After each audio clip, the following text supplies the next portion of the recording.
ఈ నిత్య అన్నదానం ఏదైతే జరుగుతూ ఉందో దాంట్లో ఇంకా క్వాలిటీ మెరుగుపరిచి ఇంకా ఒక ఐటమ్ని చేర్చాలి భక్తుల కోసం అని చెప్పేసి కూడా నిర్ణయం జరిగింది.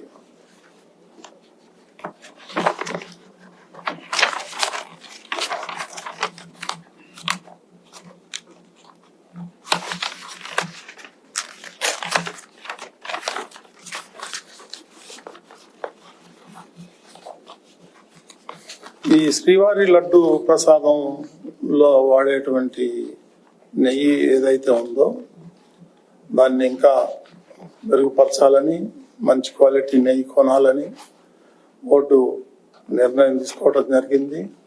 దానికి ఒక నిపుణుల కమిటీని ఏర్పాటు చేయాలని కూడా నిర్ణయం తీసుకున్నాం. కొన్ని ఈ అడ్మినిస్ట్రేటివ్ పరమైనటువంటి కొన్ని ఉన్నాయి.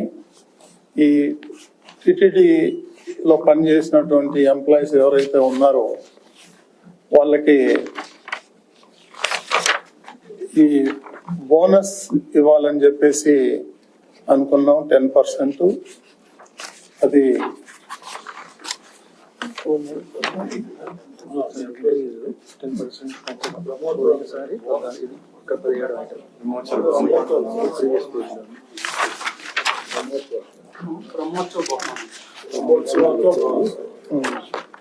ఈ బ్రహ్మోత్సవాల బహుమానం కింద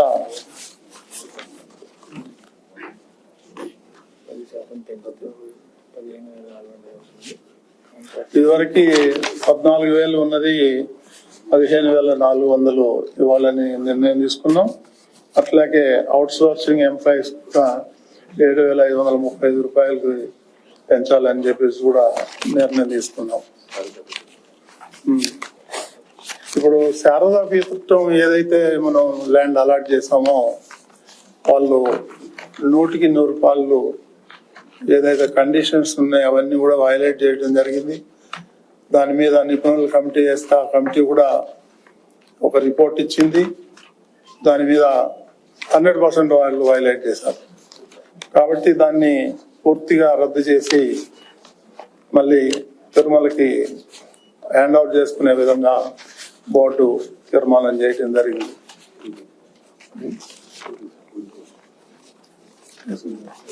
అదేవిధంగా ఈ టూరిజం కింద సుమారు 4,000 టికెట్లు ఇస్తున్నాము ప్రతిరోజు.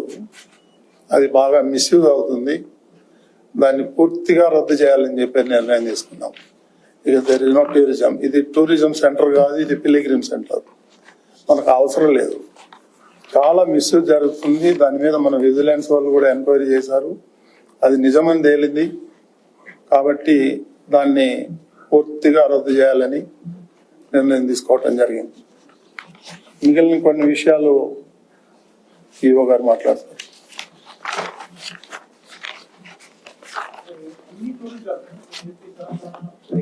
All tourism stop. There is no tourism. Only pilgrims. Yes, మొత్తం డిస్మాంట్లింగ్ చేద్దాం. ఎందుకంటే 100% వైలేషన్ అది. బౌండరీస్ లో 1 feet కూడా వదలలేదు వాళ్ళు. ఎస్,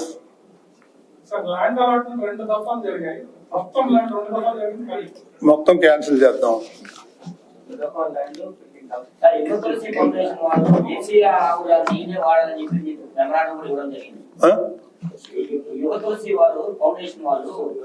మాజీ బోర్డు మెంబర్ శివకుమార్ గారు మీకు ఒక మెమరాండం కూడా ఇచ్చారు సార్. జేసీ ఆవులు నేనే వాడాలి. అది జేసీ ఆవులు వాడాలని నాకేం మెమరాండం రాలేదు నాకైతే. ఇప్పుడు దానికి ల్యాబ్ పెడుతున్నాం. దాదాపు 80-90 లక్షలు ఖర్చు అవుతుంది. అది ఆల్రెడీ ప్రోగ్రెస్ లో ఉంది. కాబట్టి అక్కడ అన్ని టెస్ట్ జరుగుతాయి, అన్ని వచ్చేస్తాయి దాంట్లో.